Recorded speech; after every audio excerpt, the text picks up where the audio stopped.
Olá, bem-vindo ao canal Falando Francamente, francamente com K, como você já sabe, é mais fácil de achar. Você viu que eu sempre, né?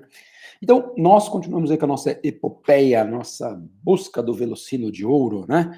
Que é acabar com todos os capítulos aí do livro de Nutrição Comportamental. Nesse capítulo, nesse vídeo, nós vamos falar do capítulo 7, que é aconselhamento nutricional versus prescrição.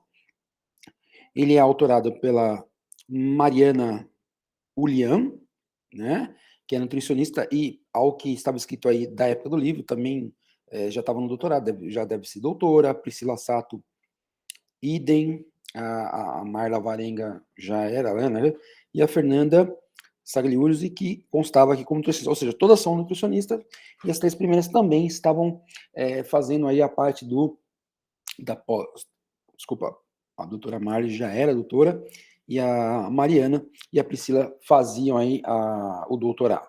Tá? Acredito que pelo tempo do livro elas já devem ser doutoras.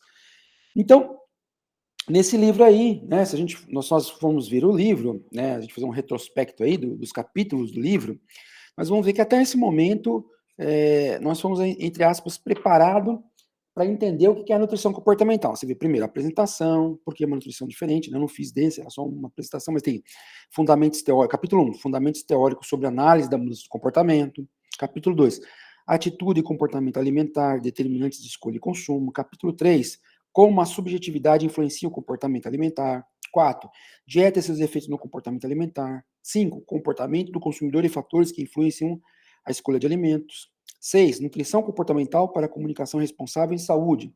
7, que é o nosso agora, aconselhamento nutricional versus prescrição. Por que eu falei todos esses capítulos de novo? Porque a mim parece que até o capítulo 7, o capítulo 7 é o último que apresenta o perfil inicial do livro. O que é isso? De apresentar as diferentes facetas da nutrição comportamental. Né? Tudo, desde os conceitos chaves até a definição dessa área, tá? E a partir daqui para frente, do capítulo 8 para frente, o que me parece é que o livro passa a apresentar as ferramentas, metodologias propriamente dita da nutrição comportamental. Só para a gente ter uma ideia, o 8 é habilidades de comunicação, o 9, entrevista motivacional, o 10, comer intuitivo, 11, comer com atenção plena, 12, competências alimentares, 13, terapia cognitiva na nutrição, tá? Então, só para a gente ter ideia, é como se até o 7 viesse aí com uma toada de mostrar para a gente o que é a nutrição comportamental, seus conceitos chaves, né, o que ela defende, o que ela vai, se opõe ou é diferente, né?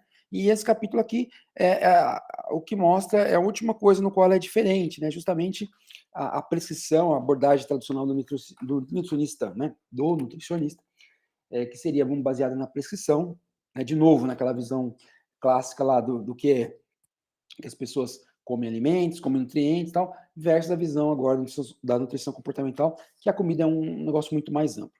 Então, ela fala aqui, ó, condicionamento nutricional, começa, né?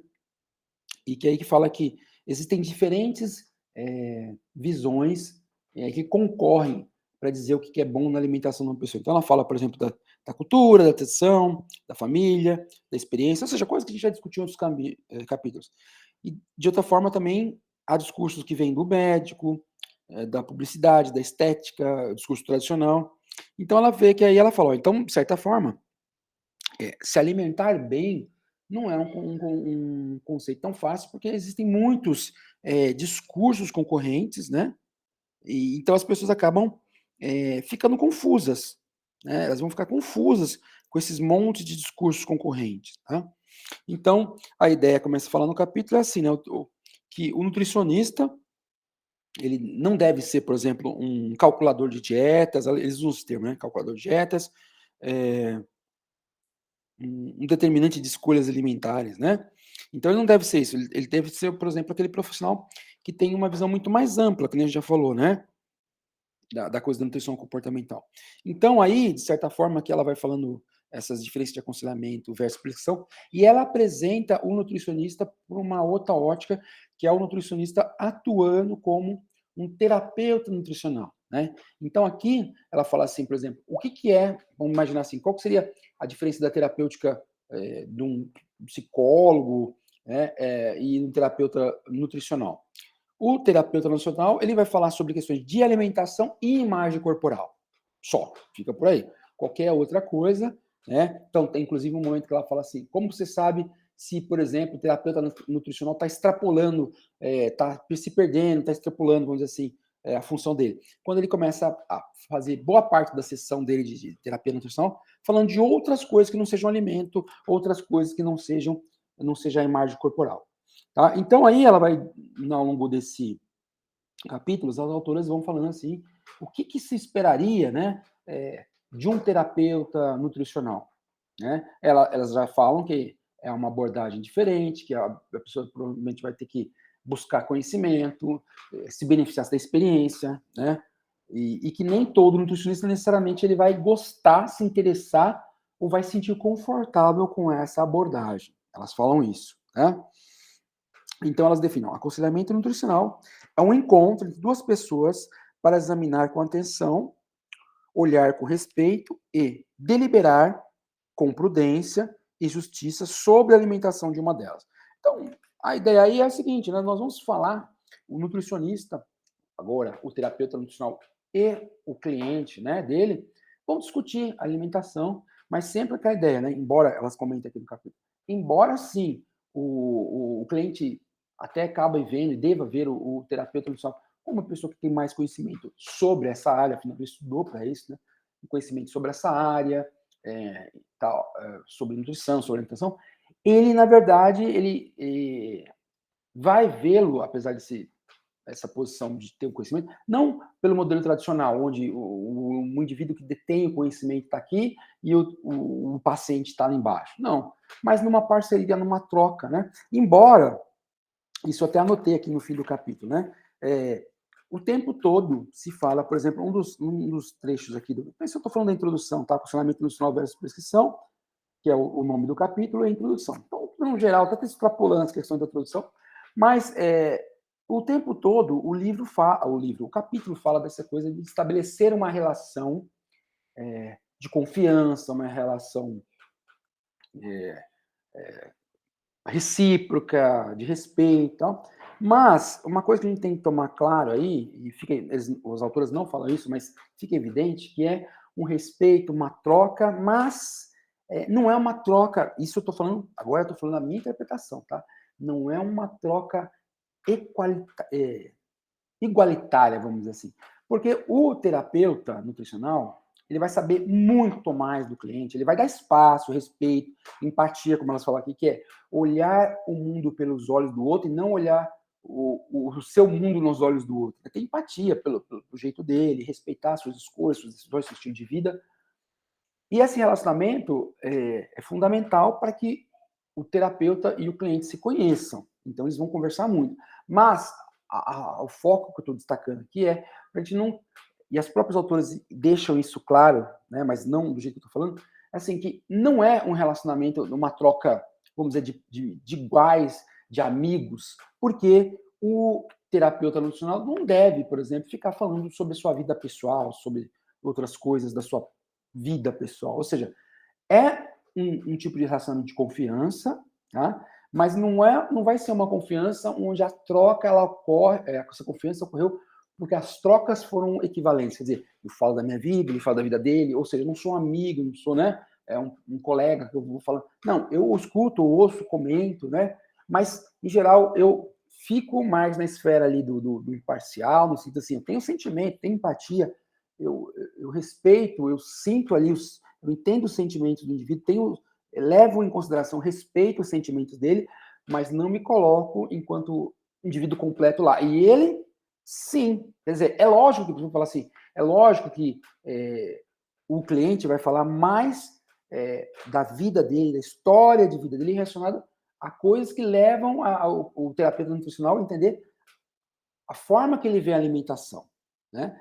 Mas é inevitável que, nesse processo, quem vai dar muito mais informação, né, inclusive pessoais, que podem, obviamente, estar relacionados e vão estar ali em algum momento com a forma que o indivíduo se alimenta, né, como ele vê a alimentação, ele vai contribuir muito mais do que o terapeuta nutricional, tá? Então, ela fala então, ela define ali que é o processo, o aconselhamento nutricional, que é um processo para facilitar a evolução das outras pessoas, né? Então, ver as suas dificuldades, seus recursos pessoais, estimular essa responsabilidade sobre o autocuidado. Então, quer dizer, não tem nada a ver aqui, mas se você ler um pouco já sobre coaching, né, a impressão que eu tenho é que muita coisa aqui bebe num veio comum, tá? Não é coach, mas bebe num veio comum, alguns conceitos, algumas ideias, algumas estratégias, né? Tá? Então, criação do forte vínculo com o profissional vem da concepção de que são pessoas que estão ingerindo o alimento. Então, eu como terapeuta nutricional, estou vendo esse indivíduo como uma pessoa que se alimenta, e esse alimento para ele tem toda uma representação de cultura, de vida, não é só comer nutriente nutriente, comida, né, específica, como a gente falou em alguns outros capítulos. Inclusive, aí tem uma figura aqui, 7.1, que eu não, né, que ela fala assim, por exemplo, que ela compara, por exemplo, a nutrição clínica com o aconselhamento nutricional. Então, elas falam assim que tanto o aconselhamento nutricional como a nutrição clínica, elas bebem de alguns ramos comuns. Então, quais são os referenciais teóricos comuns? Bioquímica da nutrição, fisiopatologia, dietética, técnica dietética, avaliação nutricional, epidemiologia, a educação nutricional. Porém, o aconselhamento nutricional, ele vai ter também referenciais teóricos específicos, são sociologia, antropologia, psicologia, fisiologia, como a gente falou em alguns capítulos anteriores, né? Então, capítulo 5, se não me engano. E aí, então, como o aconselhamento nutricional tem a mesma coisa da nutrição clínica, mas tem essas outras áreas, acaba sendo como se fosse uma nutrição clínica ampliada, né? Que tem outros conhecimentos aí. Então, é uma nutrição clínica ampliada, uma abordagem diferente, né? Então, aí elas vão falando, né? Vamos lá, clínica ampliada, que tem escuta, estabelecimento de vínculo, entendimento do contexto. Então, aí elas vão falando. Então, esse aqui, a gente está no tópico aconselhamento nutricional. Aí depois vem o terapeuta nutricional, né? Deixa eu ver se aqui que ela fala mais. Aqui ela vai falar que o nutricionista, né? Que vai ter essa abordagem, é o profissional que usa essa relação aí diferente. Então, ela comenta essa relação diferente, que é a técnica, vamos dizer assim, os moldes da nutrição comportamental, né? Inclusive, eles comentam aqui que em um certo momento ele brinca, né? Até fala, elas usam a frase de um outro autor, né? Que, por exemplo, que de certa forma o nutricionista deveria pegar o conhecimento tradicional dele e jogar, né? Então ele fala, quer ver? Ele fala aqui, ó, que deveria pegar esse aqui, ó, quer ver? Ele fala assim, não desenvolver algumas terapias. De certa forma, assim, pegar o conhecimento tradicional, meio que abrir mão dele, jogar fora, né? Não jogar fora no sentido que eu vou jogar fisiologia, patologia, aquela coisa fora, né? Mas eu vou entender que a alimentação é esse perfil muito mais amplo, né? E não vou ficar só naquele meu foco tradicional. Então eu tenho que abrir mão daquela visão tradicional, né? Abrir mão no sentido de não jogá-la fora, não negá-la, mas entender que ela não é suficiente. Então, o terapeuta nutricional precisa desenvolver algumas habilidades psicoterapêuticas em algum nível, ignorar a filosofia tradicional de sua profissão. Tá? Então, aí vai falando assim, o que teria de... Então, ela tem um quadro aqui, o quadro 7.1, que ela dá o seguinte, né? O que seria interessante que um terapeuta nutricional tivesse e o que não seria interessante que ele tivesse. Então, por exemplo, características ideais. Baixa dependência de gratificação, reconhecimento. Então, baixa isso. Uma característica não desejável, o narcisismo. Uma alta tolerância à frustração, em contraponto disso, então, lógico, uma alta capacidade de frustração é desejável. Uma necessidade extrema de controle não é desejável. A capacidade de escuta é desejável. A sensação de autossuficiência não é desejável. Se eu sou autossuficiente, se eu autoridade, se eu estou no pedestal, eu não escuto, não crio uma relação no qual as estratégias são um produto dos dois, são minhas, né, das minhas ideias. Tem que ter paciência, é desejável. Desejo de ser de ser amado a qualquer custo, não é desejado. Empatia e compaixão é desejado. Timidez, apatia, distanciamento não é desejado. Então, por isso que eu falei, naquela coisa de estabelecer a relação, o paciente vai falar muito sobre ele e você, o terapeuta nutricional, não vai falar tanto sobre ele. Mas isso não quer dizer que ele vai ficar distante. Não, ele tem que ter um sentimento, tem que ter empatia, tem que ter compaixão, tem que ter um não julgamento. Né? Então, é o extremo aí, né? Ele não pode ele não pode se distanciar totalmente, né? Ficar assim, né, não tô nem aí e tal, mas ele não pode também se colocar 100% ali. Então, é por isso que eu fiz aquela advertência de que esse relacionamento, essa troca não é com o mesmo peso no caso dos dois. Ele tem que ter compreensão, e contrariamente ter regras inflexíveis não é desejado. É importante ter flexibilidade. Não é desejável ter uma alta expectativa de curar ou resolver o problema do outro. Então, né? Ou seja, eu vou propor uma coisa rígida e tal, quando é interessante eu ser flexível, entender as recaídas, entender a visão do outro, perceber, né? Experiência é desejável, baixa autoestima não é, otimismo é desejável, pessimismo não é, bom humor é desejável, mau humor não é, carisma é desejável, inexperiência não é. Inclusive, quando eu comentei agora há pouco, ele fala assim que muitos profissionais não vão se sentir confortáveis com essa abordagem, porque eles vão ter uma baixa autoestima, uma baixa autoestima, né? Ou eles vão se sentir inexperientes. Então, na hora, eu até anotei aqui, né? Eu lembrei, eu gosto muito de escrever, já li muitos livros sobre escritores, romancistas, né? Como ser um escritor e tal. Nunca consegui, né? Mas já li bastante. E aí eu lembro que uma vez, eu não lembro da onde, com certeza, mas eu lembro com certeza que a frase existe, ou a ideia existe, é que um autor lá, sobre o que é ser escritor, ele comparava os poetas com os romancistas. Então ele fala assim, poetas nascem prontos. Que o poeta é sentimento, é expressão. Então, você pega poeta lá, um Rimbaud, sei lá, um cara de 18, 20 anos, o cara faz um poema que fala, aquele poema que destrói, né, que eternizou, aquele poema monstro.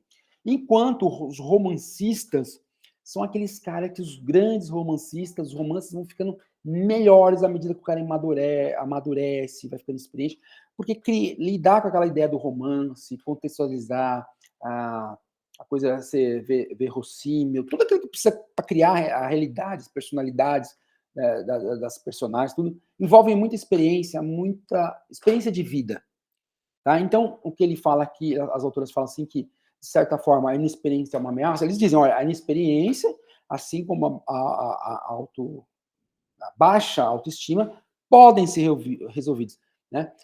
Por exemplo, no caso da inexperiência, fazer supervisão, né? Profissionais mais qualificados, uma equipe, ajudá-lo supervisionando você para que você, no caso você, o terapeuta nutricional, possa se sentir mais confiante. Então, eu tenho caso, não estou me sentindo, não tenho experiência, será que não tenho confiança, será que dá certo? Eu vou me consultar com terapeutas nutricionais ou com nutricionistas mais experientes, que lidam já com essas questões, ou vou fazer isso também dentro de uma equipe multiprofissional, né? Porque elas comentam aqui que esse trabalho da terapia nutricional também ele é feito em equipes multidisciplinares, que são ideais, né? Para você fazer isso. E aí, ela chega num ponto ali, os pilares do aconselhamento, né? Elas chegam. Que são esses três, né? O relacionamento com a pessoa aconselhada, que a gente falou um pouco já de que é criar esse relacionamento, um plano de ação nutricional e trabalho com atitudes alimentares. Então, aí você vai que, conforme vai passando, elas vão falando várias coisas, né? O cenário, quer dizer, onde você vai atender, é propício, o que tem que ter lá. Por exemplo, evitar coisas, né? No capítulo passado, a gente falou assim, por exemplo, que às vezes o nutricionista ele quer comunicar, quando a gente falava da mentalidade da dieta, né? Você não quer comunicar essa coisa importante que a visão tradicional, mas você está lá, segundo os autores, com uma balança no consultório, né? Com uma maçãzinha em cima da sua mesa, que seriam situações que lembrariam a questão do controle, do certo, errado que comer, que então seja a maçã é bom, enquanto outra coisa é ruim, a balança mostrando que tem peso ideal. Então aqui eles de novo, de certa forma,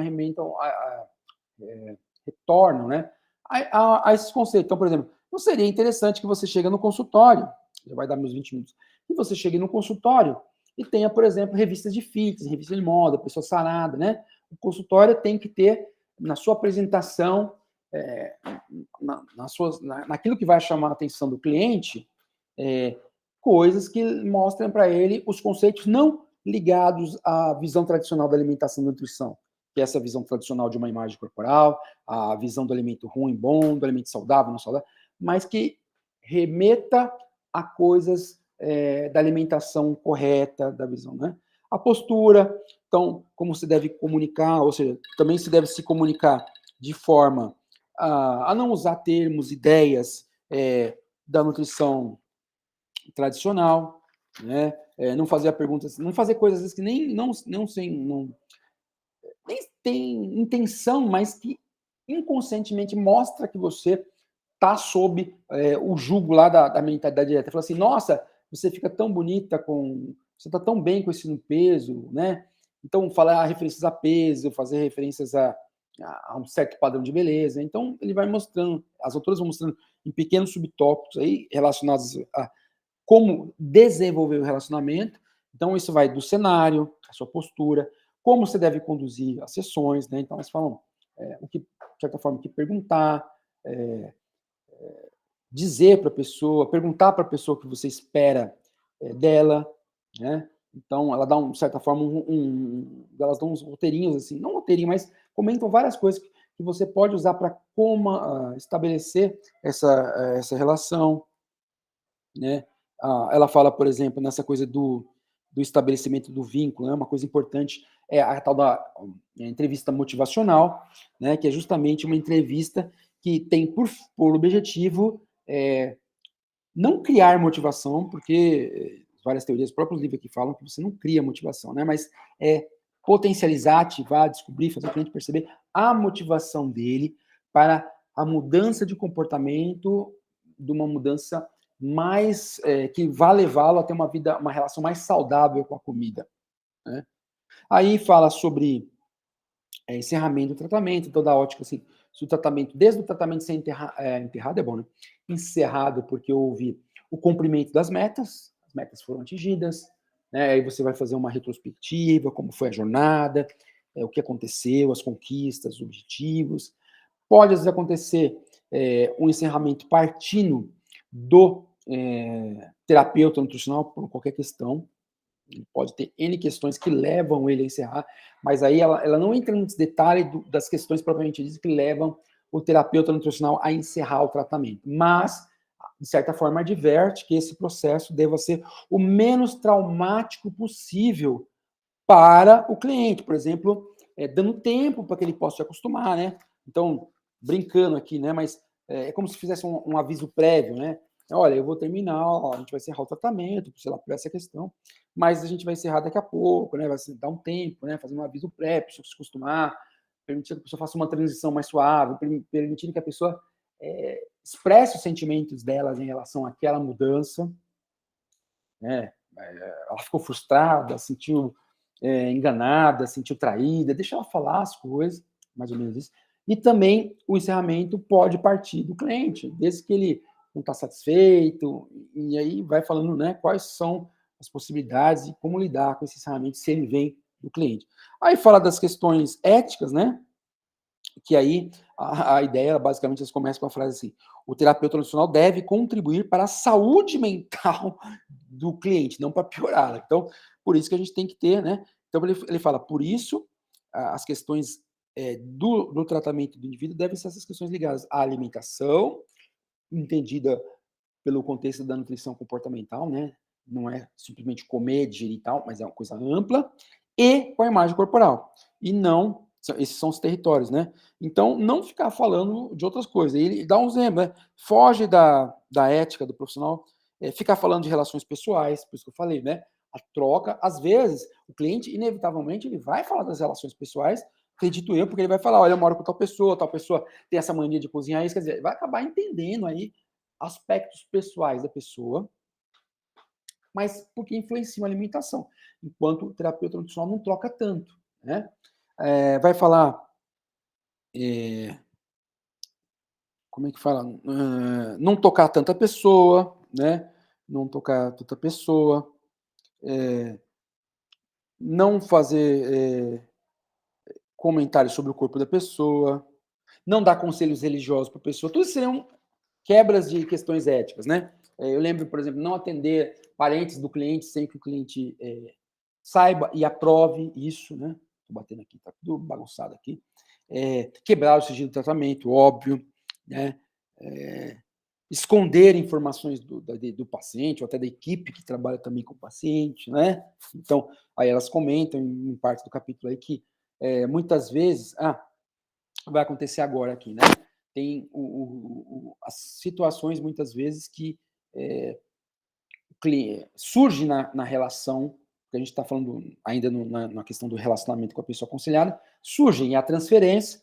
Então, dado, né, elas definem aqui, transferência, conjuntos de expectativas e crenças, conjunto de expectativas, crenças e respostas emocionais inconscientes que o indivíduo traz para a relação com o terapeuta. Então, a pessoa começa a ver o terapeuta, acredito eu, né, ver o terapeuta, entender as reações do terapeuta com base em pessoas importantes que ela conheceu, que já influenciaram. Então, ela transfere essas ideias para a pessoa. Tem a contransferência, que é o contrário, quando o terapeuta inconscientemente coloca no paciente, né? Então, ela fala assim, ela está falando da transferência aqui, essas respostas não estão baseadas necessariamente em quem é o profissional ou como ele atua, mas nas experiências persistentes que o indivíduo teve durante sua vida com outras figuras de importância do passado e que agora são transferidas inconscientemente para a relação. Né? Cotransferência é o mesmo processo partindo do terapeuta, ou seja, a totalidade dos sentimentos do terapeuta em relação ao paciente. Então, aquela pessoa vai, provavelmente, acredito, né, se a gente pensar em termos de isso já aconteceu comigo, isso é humano, né? Então, vou imaginar que você tem vários mecanismos, né? Mas um exemplo, já vi muitas vezes acontecendo comigo, por exemplo, eu acredito que aconteça com as outras pessoas, porque você é psicológico, né? Um exemplo dessa transferência. Então, por exemplo, você tem um novo colega, um novo amigo, que parece muito, por exemplo, com uma pessoa que você gosta no sentido assim, aprecia, né? Não estou falando necessariamente de um gostar romântico, mas aprecia, tem um grande conta. Você já fica mais inclinado para tratar bem aquela pessoa.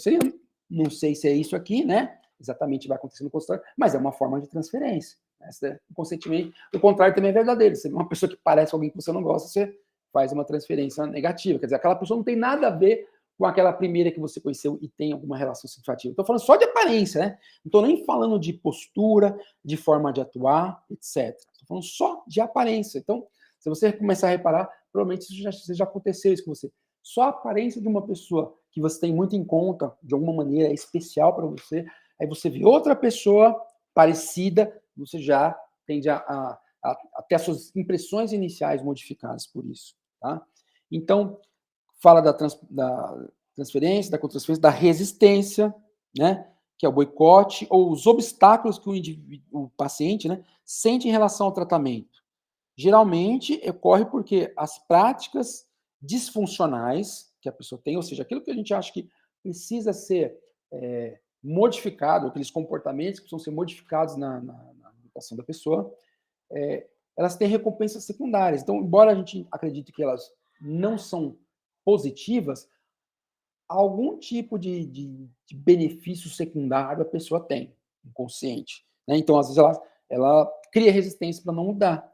Ou ela pode criar resistência também para não mudar quando ela não entende o que você, né? Você pede, aconselha junto com ela, chega a uma conclusão que ela deve fazer tal coisa, aí ele diz, quando a pessoa geralmente, ele fala assim, quando empurramos, né? Quando empurramos alguma coisa pronta para a pessoa, e a pessoa não entende porque tem que fazer aquilo. Então, daí da ideia de não empurrar nada, né? E ele fala da projeção, quando o indivíduo inconscientemente atribui a outras pessoas pensamentos, até sentimentos que ela mesma tem, né? Então, é aquilo, né? Que o pessoal talvez, a projeção é bem aquilo que a gente fala, né? O que você critica em mim, o que você destaca em mim, é você mesmo, é o espelho, você está se vendo no espelho. Então, projeção é isso. Então, na prática, aqui, se você for ver, ao longo do livro, a gente falou de algumas coisas, por exemplo, né,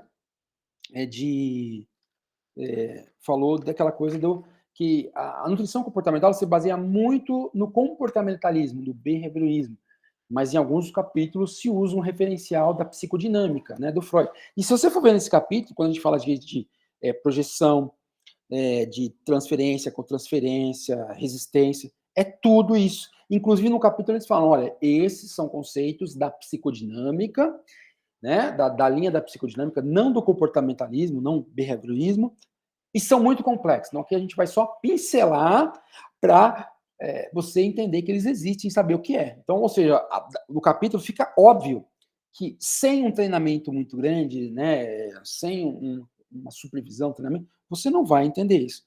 O segundo pilar lá, fora o estabelecimento do relacionamento, seria o plano nutricional, né? Então, aí eles vão falar como são a ideia desses. Eu não lembro que eu tenha visto nada muito assim destacado, né? Claro, o texto é importante, mas assim, alguma coisa do plano nutricional.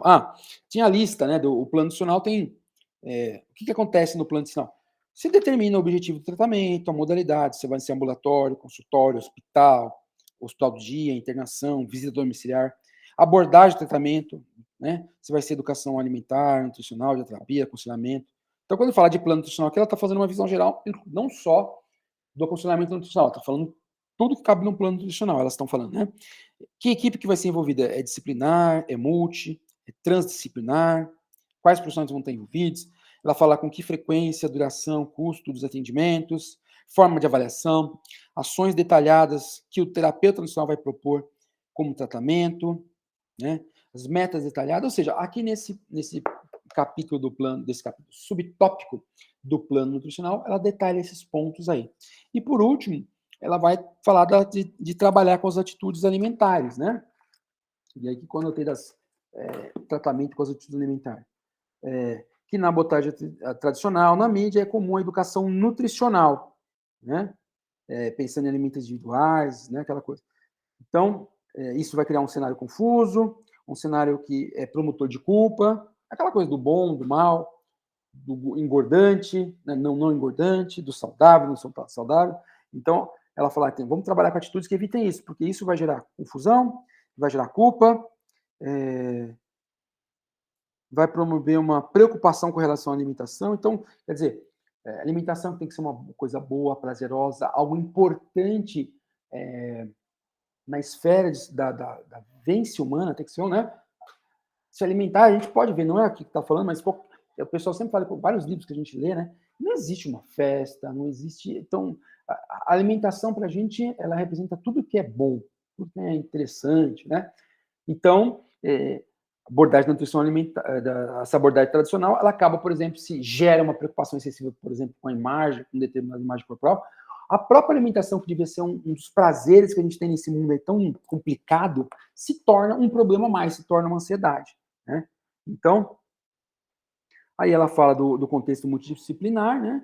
Que ela fala, não coloquei, mas ela fala do contexto multidisciplinar, que seria um tratamento padrão ouro, onde vários profissionais ali estão discutindo e ajudando o cliente, tá?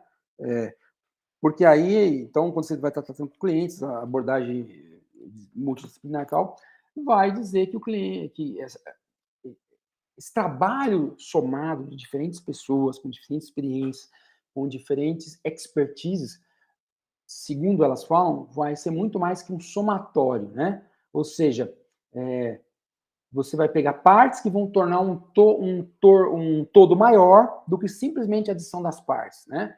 Então, é como se você... Eu já vi, tem muito isso no desenho japonês, mangá é muito isso, né? Muito legal. A questão da evolução, o Pokémon evoluiu, Goku evoluiu, então você junta lá as partes e o resultado dessa equipe multidisciplinar não é simplesmente o resultado do médico com a interação, sei lá, do enfermeiro, do nutricionista, do terapeuta comportamental, do psicólogo, não. Junto, eles criam um nível de resultado que é acima do que seria esperado pela simples soma das partes. Tá? Então, isso seria um tratamento ouro. É que eu, sei lá, sempre tem que ter um finalzinho aí, coloquei a piadinha, né? Como eu posso ter certeza que o suco de laranja é puro? E aí o aconselhamento aí, né? Compre uma laranja para ser puro, né? Mesmo assim, vai saber essa laranja. Então, gente, nesse capítulo, como eu tinha falado no começo, ele vem, né? Ele me parece, como leitor, o último de um certo tipo de capítulo, que são os capítulos que estão apresentando a nutrição comportamental, né? Que começa ali com os tijolinhos sedimentando o que é a nutrição comportamental, daquela série com as suas bases, no que ela acredita, vai dando cenários, e a partir do capítulo 8, o que me parece é que vem já o quê? O fazer. Inclusive é interessante a gente terminar esse vídeo com essa frase aqui, elas comentam em determinada parte, que elas comentam assim, né? Não é aqui. Um outro livro que eu tô acabei de ver, é um outro livro que eu tô lendo. Mas esse outro livro fala muito interessante, assim, que é que a maioria das pessoas sabe o que fazer, mas não sabe o como, tá? Não é daqui, é do livro que eu tô lendo ali, que chama Não Acredite em todos os seus sentimentos, não acredite em tudo que seus sentimentos dizem. É um livro de terapia cognitiva comportamental, tá? Depois eu mostro para vocês, se quiserem. Mas, nesse livro, o cara fala assim que muitas pesquisas mostram que muita gente sabe o que tem que fazer, porque houve muita informação, né? Mas não sabe como fazer. Então, na verdade, aqui, nesse livro, na primeira parte do livro aqui, se demonstra o que tem que fazer, o que tem que fazer diferente, né? Baseado não na visão tradicional, não na visão da nutrição, não na visão da alimentação dicotomizada, né? Entre bom e mal, saudável e não saudável, mas um fazer da nutrição comportamental. Então, porque a frase que diz assim, ó, as pessoas geralmente sabem o que precisam, mas não sabem como, nesse caso aqui não se aplicariam, porque elas teriam o que tem que fazer, elas saberiam que o que tem que fazer é baseado na nutrição tradicional, que vai gerar toda essa problemática da culpa, da preocupação com a alimentação, dos distúrbios alimentares. Então, a primeira parte do livro trata de trazer para a gente um novo conjunto de fazeres, né? Um novo conjunto de conhecimentos sobre o que eu tenho que fazer. E a partir de agora, começa a vir capítulos mostrando assim como fazer, tá ok? Então, gente, isso aí sempre é o meu entendimento, tá? Do que eu estou lendo. Pode escrever no capítulo, lixo, porcaria, comente, participe, tá? É uma forma assim que eu sempre falo, né, o Saldanha, meu irmão, meu amigão, a gente sempre conversa muitas coisas, a gente tá falando todo dia disso aí, né, digitando, e assim, quando eu conversei com ele, uma coisa que me veio foi o seguinte, por que, né, fazer essa coisa num canal? Eu penso assim, eu já leio esses livros, eu gosto muito de ler, e fico com as ideias na cabeça, e trago essas ideias aqui, muitas vezes, para quê? Para ter alguém falar, porcaria, você não entendeu, tá tudo errado, ou é interessante para compartilhar, enfim, como eu sempre falo, para crescer, né? Crescer em conjunto, né? Conjunto, né? Então é isso, pessoal. Deixe seu like aí, chame seus amiguinhos, tá? Inscrevam-se no canal, tragam mais pessoas e comente, tá bom? E se Deus quiser, aí, até um próximo vídeo. Grande abraço.